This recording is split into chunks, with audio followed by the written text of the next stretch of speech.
Recently on 60 Minutes, acclaimed music producer Rick Rubin said, "The audience comes last." How can that be? Well, the audience doesn't know what they want. The audience only knows what's come before. Isn't the whole music business built around trying to figure out what somebody likes? Maybe for someone else it is, but it's not for me. The audience comes last. The audience doesn't know what they want. Well, it made me think of a favorite quote from Howard Schultz in one of his first books about the success he led at Starbucks. It's a book called Pour Your Heart Into It. Schultz said, "You don't just give customers what they ask for. If you offer them something they're not accustomed to, something so far superior that it takes a while to develop their palates, you can create a sense of discovery and excitement and loyalty that will bond them to you. It may take longer, but if you have a great product, you can educate your customers to like it rather than kowtowing to mass market appeal." Kowtowing to mass market appeal. Much of my background, experience, education, perhaps even expertise, is in marketing.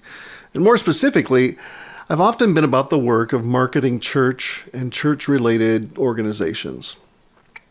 When bringing the church and its various products to market, I have been guided by this notion that, as Rubin says, the audience doesn't know what they want. What God has for people is, indeed, something so far superior than anything they could possibly articulate. The gospel, with all the good gifts that God offers, is the sort of thing that is so extraordinary that it cannot be imagined. But once truly had, we cannot imagine being without the gospel. That is what we followers of Jesus have to offer. What we followers of Jesus are compelled and commanded to offer. We offer the gospel. We market the gospel to those who don't know they want it. The church routinely bungles the task. We routinely just give up and turn our focus inward. We don't bother really thinking of those beyond our walls, beyond our ilk, beyond our cliques, beyond our cultures. And we settle for an inward focus. We determine that outsiders don't want what we have, so we insulate and isolate ourselves with religious trappings. And any potential audience finds our message indecipherable. We might give lip service to our desires to spread the gospel, to build God's kingdom and increase our numbers, but we are so attached to our inward-focused ways that there's little hope for the gospel to take root in others through our meager efforts. I think we err on the other side of the spectrum too, by being so marketing-minded that we truly focus on giving our customers what they want. We bundle up an appealing package of goods and services. We slap on a patina of Christianity, but fail to focus on the gospel.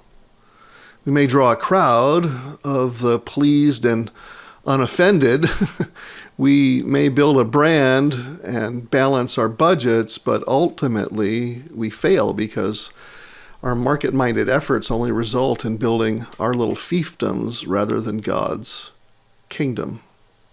I think there's a hybrid that is common in the church too, a sort of dangerous, inward-focused, market-minded approach.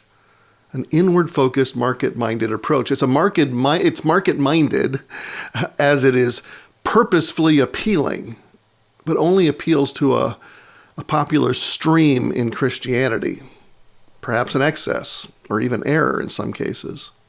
It's inward-focused as it only targets a precise Christian niche.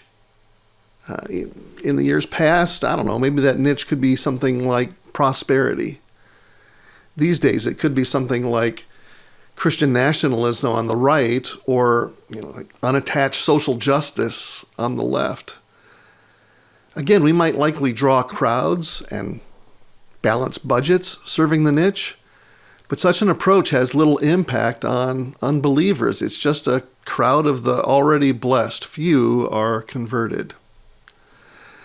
I'm confident that there's a sweet spot, a place from which church leaders can understand that the gospel is far beyond what consumers might want, but still outward focused.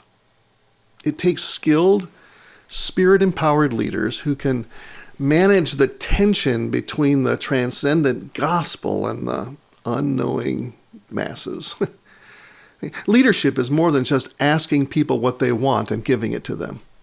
And it's certainly more than deciding for people and forcing it on them. Leadership holds out a better destination and makes a way to get there.